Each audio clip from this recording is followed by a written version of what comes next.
இப்போ லைவ்ல பார்த்தீங்கன்னா சரியான சம்பவம் போயிட்டு இருக்கு. சௌந்தர்யா சாச்சனாவை கிட்டத்தட்ட அடிக்கிறதுக்கே போயிட்டாங்க. எகிரிக்கிட்டு ஓடுறாங்க அடிக்கிறதுக்கு. ஸோ அந்த மாதிரி ஒரு சம்பவம் போயிட்டு இருக்கு. முத்துக்குமரன் தான் நடுவில் வந்து பார்த்தீங்கன்னா ஸ்டாப் பண்ணாரு. சௌந்தர்யா நீ போய் உட்காரு அப்படின்ற மாதிரி. ஆக்சுவலாக இந்த அளவு சௌந்தர்யா வந்து ரொம்பவே பொங்கிட்டு இருக்காங்க. எனக்கு என்ன புரியலனா சௌந்தர்யா ஆல்ரெடி நீங்கள் காலையில் தர்ஷிகாவை அடிச்சிட்டீங்க. அதே மாதிரி இப்போ சாச்சனாவை பார்த்தீங்கன்னா அடிக்கிறதுக்கு ஓடுறீங்க. பயங்கரமான ரவுடியாக இருப்பீங்களோ அப்படின்ற மாதிரி தான் கேட்க தோணுது. ஏன்னா சௌந்தர்யா பார்த்தீங்கன்னா இந்த மாதிரி மார்க் பண்ணுவாங்க, கலாய்ப்பாங்க, புள்ளி பண்ணுவாங்க, இதெல்லாம் நம்ம பார்த்துருக்கோம். ஆனால் இன்னைக்கு நாளில் பார்க்கும்போது பார்த்தீங்கன்னா சௌந்தர்யாவோட அடுத்த டெவலப்மெண்ட் வந்து இதான் நினைக்கிறேன். இதுக்கு அடுத்த ஸ்டேஜ் என்னது, ரவுடிசத்தை கையில் எடுத்திருக்காங்கன்னு நினைக்கிறேன். ஆக்சுவலாக எல்லாருக்குமே கோவம் வருங்க, இல்லைன்னு சொல்ல. ஆனால் அடிக்கிறதுக்கு ஓடுறதெல்லாம் என்ன வகையிலமா அப்படின்ற மாதிரி தான் கேட்க தோணுது. காலையில் ஜாக்லின் பஞ்சாயத்துக்கோசம் பார்த்தீங்கன்னா அடிக்கிறதுக்கு போறீங்க. இப்போ என்னன்னா சாச்சனா ஒரு தப்பு பண்ணிடுச்சு. சாச்சனா பாட்டில் வந்து தூக்கி போட்டு டெமோ ஒன்று காமிச்சுது. ஸோ அந்த டெமோ காமிச்சதுக்காக பார்த்தீங்கன்னா ட்ரிகர் ஆகி சாச்சனா அடிக்க ஓடுறீங்க அப்படின்னும் போது யாருமா நீங்க, என்னம்மா நீங்க பிக் பாஸ் வீட்டுக்குள்ள இருக்கீங்க, இத்தனை கேமரா இருக்கு அப்படின்ற மாதிரி எதையுமே பத்தி கவலைப்படாம இஷ்டத்துக்குன்னு அடிக்க ஓடுற அளவுக்கு, அடிக்கிறது கை வாங்குற அளவுக்கு, அதுவும் தர்ஷிகாவை பார்த்தீங்கன்னா அடிச்சிட்டாங்க. அவங்க தர்ஷிகா சொல்றாங்க என் மேல கைப்பட்டுது அப்படின்ற மாதிரி சொல்றாங்க. உள்ள இருக்க நிறைய பேர் பார்த்தீங்கன்னா இல்ல அவங்க கை ஓங்குனாங்க அப்படின்ற மாதிரி பேசுறாங்க. ஆனா உண்மை என்னன்னு பார்த்தீங்கன்னா சௌந்தர்யா தர்ஷிகாவை அடிச்சிட்டாங்க. ஒரு இடத்துல பார்த்தீங்கன்னா பிடிச்சி தள்ளி விட்டுருப்பாங்க, கையை வச்சு தள்ளி விட்டுருப்பாங்க. ஸோ அது வந்து பார்த்தீங்கன்னா அவங்க அடிக்கிறதுக்கு தான் போனாங்க, அதனால தான் பிடிச்சி தள்ளி விட்டாங்க. இதுதான் தர்ஷிகா சொல்லுங்க என் மேல கைப்பட்டுது. நிறைய பேர் என்ன சொல்லுவாங்க கை ஓங்குனாங்கன்னு சொல்லிட்டு இருக்காங்க. சௌந்தர்யா வந்து பார்த்தீங்கன்னா ஆல்ரெடி கைகலப்பில் ஈடுபட்டுட்டாங்க. இப்போ சாச்சனாவை அடிக்கிறதுக்கும் இறங்கிட்டாங்க. பெரிய கேஸ் ஏதோ சௌந்தர்யாவுக்கு காத்துக்கிட்டு இருக்கோம் அப்படின்ற மாதிரி தான் தோணுது.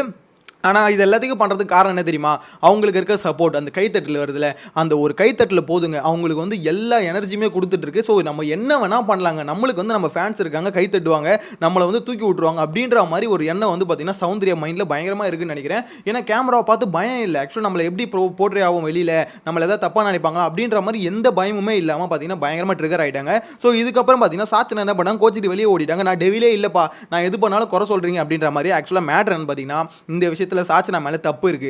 என்ன பண்ணிட்டாங்கன்னா ஆக்சுவலா இவர் சத்யாவோட ட்ரெஸ் எடுத்துட்டு வந்திருக்காங்க, பவித்ராவோட பொருள் எடுத்துட்டு வந்திருக்காங்க. ஸோ இதில் பவித்ராவோட பொருள் வந்து ஏதோ உடஞ்சிட்டு இருக்கு. ஸோ உடஞ்சதுனால எல்லாம் கேள்வி கேட்டுட்டு இருக்காங்க. அந்த கேள்வி இப்போ நம்ம பண்ணது ஒன்று தப்பு, அதில் ஒரு தப்பு ஆயிடுச்சு அப்படின்னும் போது அந்த கேள்விக்கு ரெஸ்பான்சிபிளாக இருக்கணும். ஸோ இதை தான் பார்த்தீங்கன்னா முத்துக்குமரன் சொல்றாரு, ஒன்று தப்பு நடந்துருச்சுன்னா ஒன்று அக்செப்ட் பண்ணிக்கோ, அப்படி இல்லைனா அதுக்கு வந்து கோவப்படாதா அப்படின்ற மாதிரி கிளியராக எக்ஸ்பிளைன் பண்ணுறாரு. அதுக்கப்புறம் பார்த்தீங்கன்னா சாச்சனா கோச்சிட்டு போயிட்டாங்க, நான் வந்து டெவிலே இல்லை நான் அப்படின்னு சொல்லிட்டு கோச்சிட்டு போயிட்டாங்க. அதுக்கப்புறம் முத்துக்குமரன் வந்து சமாதானப்படி கூட்டு வந்திருக்காரு. ஸோ இதுக்கப்புறம் தான் பார்த்தீங்கன்னா அந்த டிஸ்கஷன் ஒன்று போகல, அதான் அருணுக்கும் முத்துக்கும் முட்டுது பார்த்தீங்களா. இது எதனாலன்னு பார்த்தீங்கன்னா முத்து வந்து பார்த்தீங்கன்னா ஓட்டு போட்டுட்டாரு. அதாவது யாரை ஜெயிலில் போடலாம் அப்படின்ற மாதிரி ஓட்டு போட்டுட்டு இருக்காங்க. ஸோ இதில் வந்து பார்த்தீங்கன்னா ஜாக்லின், சௌந்தர்யா, அதுக்கு எடுத்து பார்த்தீங்கன்னா மூணாவது இடத்துல அருண் வச்சுட்டாரு. ஸோ அருணை வச்சுன்னு பார்த்தீங்கன்னா அருணுக்கு அவங்க சொல்லி முடிக்கிறதுக்குள்ளே பார்த்தீங்கன்னா அருணுக்கு பொங்குது, என்னடா இவன் நம்மளை குறை சொல்கிறானே அப்படின்ற மாதிரி. அருண் உங்களை குறையே சொல்லக்கூடாதா, அதாவது ஒரு டெவில்லாம் இறக்க காமிக்கக்கூடாது. ஸோ இதில் இறக்கம் காமிச்ச 3 பேர் யாருன்னு பார்த்தீங்கன்னா ஒன்று சௌந்தர்யா, இன்னொன்று ஜாக்லின், இன்னொன்று அருண். ஸோ இவங்க 3 பேர் இறக்கம் காமிக்கிறதுக்கான ரீசன் என்ன, அப்போ டெவில் கேங்லேயே பார்த்தீங்கன்னா இவங்களுக்கு தான் அக்கறை இருக்கா, இவங்க தான் நல்லவங்களா அப்படின்னு பார்த்தீங்கன்னா அப்படி இல்லை. நல்லவனாக நம்மளை காமிச்சிக்கணும், நம்ம நல்லவனா என்ன தான் ரோல் கொடுத்தாலும் என்னோட கேரக்டர்லேருந்து நான் மாற மாட்டேன் அப்படின்ற மாதிரி ஒரு விஷயத்த சொல்லுவாங்களே. ஸோ அந்த பேச்சுக்காக தான் பார்த்தீங்கன்னா நான் நல்லவன் ரெஜிஸ்டர் பண்ணுறதுக்காக தான் இந்த மாதிரி ஆக்டிவிட்டீஸில் இவங்க ஈடுபட்டு கொண்டு இருக்கிறார்கள். ஏன்னா இவர்களோட உண்மையான நடவடிக்கைகள் என்ன அப்படின்றது பார்த்தீங்கன்னா இந்த டீம் டிஸ்கஷன், இதுக்கப்புறம் இந்த லைட் ஆஃப் ஆனதுக்கப்புறம் டிஸ்கஸ் பண்ணுவாங்களா, அங்கே தெரியும் நம்மளுக்கு யாரை போட்டு தரலாம், எப்படி போட்டு தரலாம், எங்கே எவனை மட்டம் பண்ணலாம் அப்படின்ற மாதிரி எல்லா டிஸ்கஷனும் பார்த்தீங்கன்னா அங்கே தான் போவோம். அங்கே தான் உங்களோட உண்மையான கேரக்டர் வெளியே வரும். இங்க வந்து பாத்தீங்கன்னா என்ன மாதிரி நடிக்கிறாங்க, ஐயோ அவங்கள வந்து இது பண்ணக்கூடாது. இப்போ ஜாக்லின் வந்து இவ்வளோ பேசுறாங்க, ஜாக்லினே முத்துவை பற்றி என்னென்ன பேசுவாங்க அப்படின்றது அவங்க நம்மளும் பார்த்துருப்போம், ஓகேங்களா. ஸோ அப்படின்னும் போது எல்லாருக்குமே ஒரு தனிப்பட்ட ஒப்பீனியன் இருக்க தான் செய்யுது. ஆனால் ஒரு டாஸ்க்குன்னு வரும்போது அதை தாண்டி தான் நான் டெவில் ரோல் எடுத்துக்கிட்டேன். ஸோ அந்த ரோலுக்கு வந்து ஜஸ்டிஃபை பண்ணணும் அப்படின்றதுக்கோசம் தான் எல்லாருமே இங்கே பண்ணிட்டு இருக்காங்க. எனக்கு என்ன புரியல, நீங்களாம் ஆர்டிஸ்ட் தானடா, ஒரு ஆர்டிஸ்ட்னா இங்கே ஒரு ரோல் கொடுக்குறாங்கன்னா அந்த ரோலில் உண்மையாக இருக்கணும். அதை விட்டுட்டு நீ வந்து இங்கே வந்து நான் டெவில் மாதிரி இருக்க மாட்டேன், இங்கே வந்து நான் கேர் பண்ணுவேன், இங்கே வந்து நான் விஷாலுக்கு சப்போர்ட் பண்ணுவேன், இங்கே வந்து ஜெஃப்ரிக்கு சப்போர்ட் பண்ணுவேன் அப்படின்ற. இப்போ மேட்ரு என்னன்னா எங்க பிரச்சனை வருதுன்னா இவனுங்க கேங், நான் ஆல்ரெடி சொல்லியிருந்தேன் 2 கேங்கா பிரிஞ்சு இருக்கானுங்க. இவனுங்க கேங் ஆளுங்களுக்குனா ஒன்னா முன்னாடி போய் ஓடி நிற்கிறானுங்க. ஜாக்லின் சண்டை போடுறதுக்கு காரணம், அதுமாதிரி சௌந்தர்யா இந்த அளவுக்கு சண்டை போடுறதுக்கு எல்லாத்துக்கும் காரணம் என்னன்னா அந்த சைடில் ஏஞ்சல்ஸில் பார்த்தீங்கன்னா ஜெஃப்ரியும் ரயனும் இருக்காங்க, அதனால தான் பார்த்தீங்கன்னா இவங்க சண்டை போட்டு இருக்காங்க. அதே மாதிரி இந்த சைடில் பார்த்தீங்கன்னா அருண் வந்து ரொம்பவே சப்போர்ட் பண்ணுறதுக்கு காரணம், ரொம்ப கேர் பண்ணுறதுக்கு காரணம் என்னன்னா அந்த பக்கத்தில் இருக்கிறது விஷால். ஸோ இந்த ஒரு ரீசனுக்காக தான் பார்த்தீங்கன்னா இப்படி போயிட்டு இருக்கு. இது ஃபுல் அண்ட் ஃபுல் பார்த்தீங்கன்னா டீம் கேமாக தான் போயிட்டு இருக்கு. இதுக்கு எல்லாத்துக்கும் மெயினான காரணம் என்ன பொறுத்த வரைக்கும் பார்த்தீங்கன்னா விஜய் சேதுபதி தான். அந்த எப்படி சொல்றது, அவர் வந்து கரெக்டாக இருந்திருந்தாருன்னு வச்சுக்கோங்களேன், இவங்க கரெக்டாக இருந்திருப்பாங்க அப்படின்னு மாதிரி தாங்க தோணுது. ஏன்னா அவர் வந்து இந்த டீமை வந்து அப்பயே உடச்சி விட்டுருக்கணும். எப்பா நீங்கள் டீமாக விளாண்டிங்க எல்லாம் முடிஞ்சுது, ஆனால் அந்த கேம் முடிஞ்சதுக்கப்புறம் இதுக்கப்புறம் டீம்லாம் எல்லாம் ஒழுங்கு மாதிரி தான் இண்டிவிஜுவல் கேம் ஆடுங்க, அதனால தான் நடுவில் இந்த கோட்டையை எடுத்தது அப்படின்ற மாதிரி சொல்லி முடிச்சிருக்கணும். ஆனால் அவர் சொல்லாம விட்டதுனால என்ன பண்ணிட்டாங்க, இப்போ நாங்கள் விளாட்றது கரெக்டான கேம் தான் அப்படின்ற மாதிரி முடிவு பண்ணிக்கிட்டு கோவா கேங்னு சொல்லிட்டு ஒரு கேங் வந்து புள்ளி கேங்காக மாறிடுச்சு. இது திருட்டு பிரியாணி கேங் இருந்தது, இப்போ வந்து திருட்டு ஃபர்ஸ்ட் கேங்க மட்டும் இருக்குது. ஸோ இதுதான் பார்த்தீங்கன்னா இப்போதைக்கு சுச்சுவேஷன் போயிட்டு இருக்கு. ஆனால் சௌந்தர்யா பண்ணுறது ஒரு லிமிட்டை தாண்டி போதும் அப்படின்ற மாதிரி தான் தோணுது. ஏன்னா முத்துவுக்கும் அருணுக்கும் இப்போ சண்டை வர்றது இதெல்லாம் பார்த்தீங்கன்னா நார்மல். இப்போ லைவ்ல தான் போயிட்டு இருக்கு. பயங்கரமான சண்டை வருதுன்னு வச்சுக்கோங்களேன். அது காரணம் பார்த்தீங்கன்னா டப்பாக்கு வந்து முத்து மேலே இருக்க வன்மோ. ஸோ அந்த ஒரு விஷயத்தை குறை சொன்னால் இவனால் ஏற்றுக்க முடியாது அப்படின்ற விஷயம். ஆனால் சௌந்தர்யா வந்து இந்த மாதிரி எல்லார் மேலேயும் இந்த மாதிரி கோவப்பட்டு எகிரிக்கிட்டு அடிக்க வரதுலாம் இருக்குல்ல, இது full and full over confidence தான் சொல்லணும். ஏன்னா ஓவர் கான்ஃபிடன்ஸ் வந்து கிளியராக தெரியுது.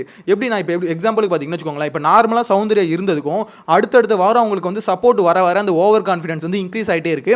ஸோ இந்த வாரத்தில் இந்த அளவுக்கு, அதாவது போன வாரத்தில் வந்து மார்க் பண்ணிட்டு இருந்த சௌந்தர்யா இந்த வாரத்தில் வந்து அடிக்கிற அளவுக்கு டெவலப் ஆயிருக்காங்கன்னா அதுக்கு காரணம் என்ன பொறுத்த வரைக்கும் அந்த கைத்தட்டல் தான். ஸோ லைவை பார்க்கும்போது உண்மையிலே சாச்சனாவுக்கு சப்பு சப்புன்னு 2 வச்சிருவாங்களோ அப்படின்ற மாதிரி தோணுது. தீபக் சொல்றாரு ஏமா இந்த மாதிரி பண்ற அப்படின்ற மாதிரி கேட்கறாரு. அது சௌந்தர்யா சொல்றாங்க இல்ல ப்ரோ எனக்கு காண்டாவது ப்ரோ பேசுறது கேட்க முடியல ப்ரோ அப்படின்ற மாதிரி. தீபக் மட்டும் காண்டு இல்லாம இருக்காரு.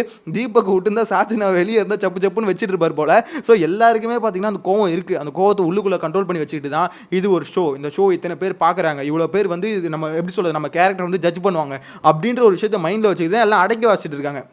ஆனால் சௌந்தர்யாவுக்கு வந்து அப்படிலாம் எதுவுமே இல்லை.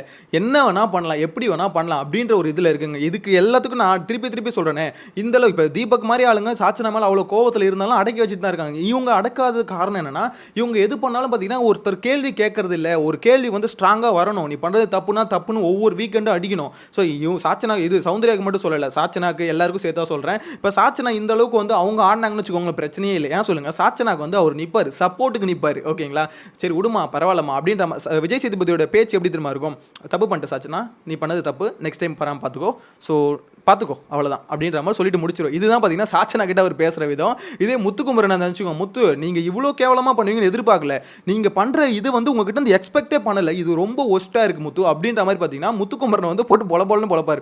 அதாவது இப்போ இவருக்கு ஒரு ட்ரீட்மெண்ட் அவருக்கு ஒரு ட்ரீட்மெண்ட் சொல்லுவாங்களே, அந்த மாதிரி சாச்சனா ஒரு மாதிரி பார்ப்பாரு, மற்றவங்கள ஒரு மாதிரி பார்ப்பாருன்னு வச்சுக்கோங்களேன். ஸோ அப்படி இருக்கும் போது இதில் வந்து நிறைய பேர் வந்து சாச்சனா வந்து பண்ணுறது வந்து அவ பண்ணுறது கரெக்டான்னு சொல்லிட்டு நானும் அதே மாதிரி பண்ணுறேன்னு இறங்கிட்டீங்கன்னா சாச்சனா உள்ற மாதிரிலாம் உங்களுக்கு அடி உள்ளது, உங்களுக்கு தர்மடி விழும் அப்படின்ற மாதிரி சொல்ல தோணுது. உங்களோட கருத்தை மறக்காம கமெண்ட்ல மென்ஷன் பண்ணுங்க. லைவ் பார்க்கும்போது எங்கேஜிங்கா இருக்கு. இன்னைக்கான ஷோல பார்த்தீங்கன்னா எக்கச்சக்கமான கண்டென்ட் இருக்கு. ப்ரோமோ வச்சு பார்க்கும்போது நம்மளுக்கே தெரியுது.